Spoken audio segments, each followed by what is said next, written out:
সূর্যোদয় থেকে সূর্যাস্ত পর্যন্ত প্রভু নামে আমি প্রশংসা গাই।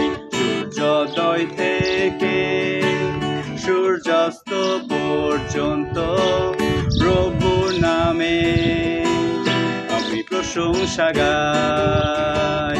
লা লা লা হালেলুয়া, সদা প্রভু সকল দাসগণ প্রভুর নামের গান গায়।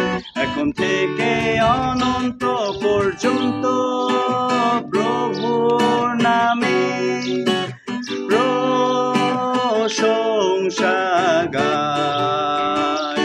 সূর্যোদয় থেকে সূর্যাস্ত পর্যন্ত প্রভু নামে আমি প্রশংসা গাই। সূর্যোদয় থেকে সূর্যাস্ত পর্যন্ত প্রভু নামে আমি প্রশংসা গাই।